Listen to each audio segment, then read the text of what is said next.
The PFL has officially purchased Bellator. According to ESPN, Paramount, the former parent company of Bellator, will remain involved as the minority owner, and the Bellator brand will still run separately. PFL is planning a quote-unquote mega event in 2024, where they will have the current Bellator champions face off against their champions. PFL CEO Peter Murray released a statement. He said the combined PFL and Bellator fighter rosters are second to none in MMA.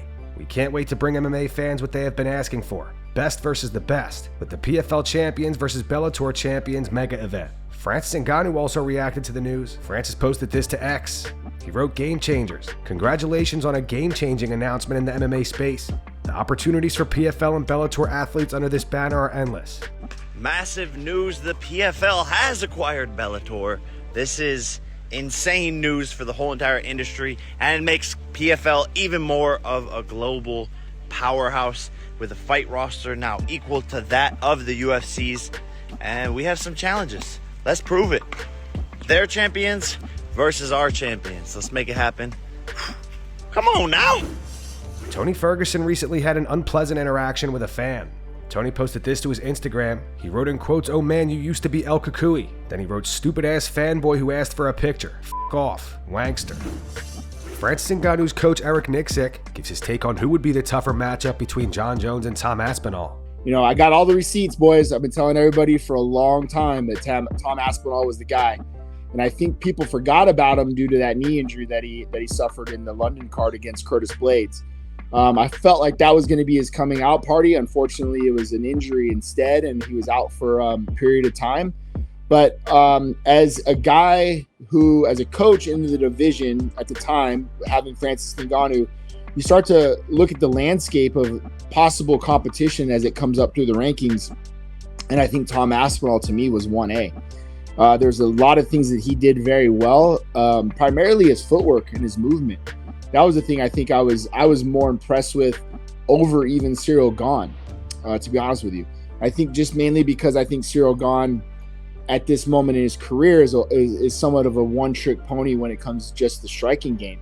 But Tom Aspinall uses his footwork for both. He can be in and out, as you saw in the Sergey Pavlich fight. He lands that right hand, but he can also turn that into a single leg, a double. He can wrestle. He's got good jiu-jitsu.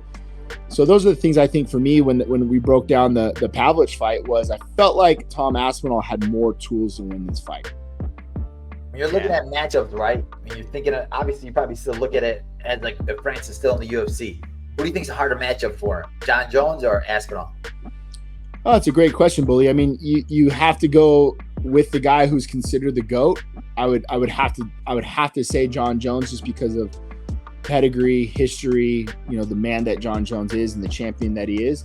But I think upside definitely goes to Tom Aspinall. I think Tom Aspinall reminds me of a Francis Ngannou in a lot of ways that I still think his athleticism is just scratching the surface. I think there's a lot more that you're going to see from Tom Aspinall as far as his growth and maturation goes as the heavyweight champ.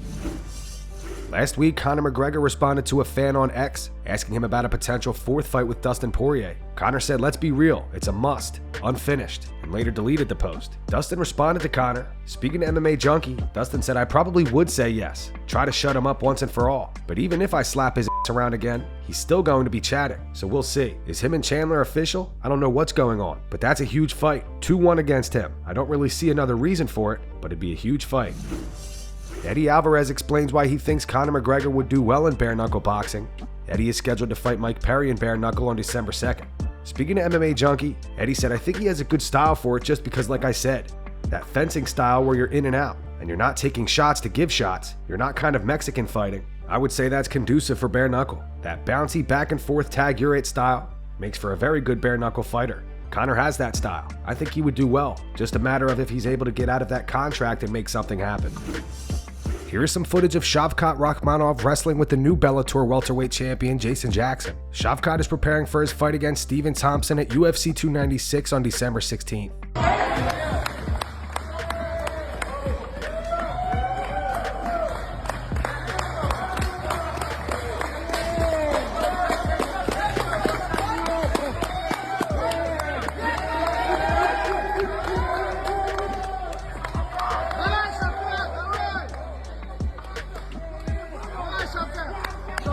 Let's go, Shavkat. Let's go.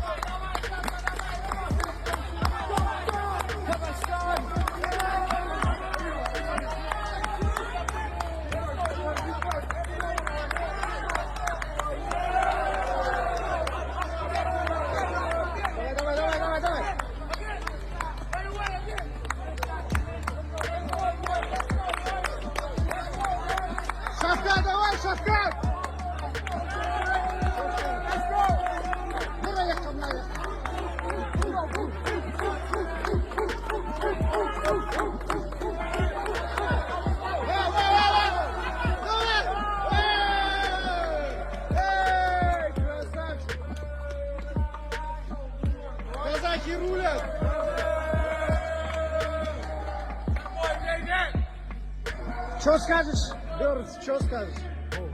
Good. Rasta, man.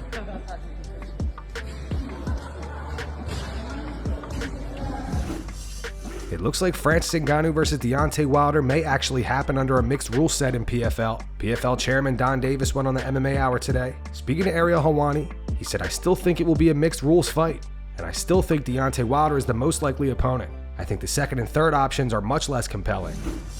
Today, Khamzat Chimaev called out Alex Pereira on X. Khamzat posted this and added Dana White. He wrote, "Let me finish him." So MMA fans do not appear interested in this fight whatsoever. To read off the top replies, "For the love of Christ, please stay in one division." "Nah bro, you not ready. Fight Paulo Costa first." "Bro, you couldn't finish Usman with no training camp. Don't talk." Soon as Chimaev goes for the takedown, Poatan gonna kick his ass back to Abu Dhabi. "You haven't smashed anyone in forever, kid. You're going to sleep if that left hook connect to your chin. And so you got offered someone you don't want to fight, so now you calling out people outside of your division. Nice." This post is also going around X with over 600,000 views. It says, "Bro wants a light heavyweight title shot for narrowly beating a welterweight at middleweight on 10 days notice." How do you guys think Khamzat versus Alex Pereira goes at light heavyweight? Post your opinions in the comments. And that's going to wrap it up for the news. Thanks for watching. For daily MMA news and content, subscribe to Full Mount MMA and click the bell icon to be notified when we post videos.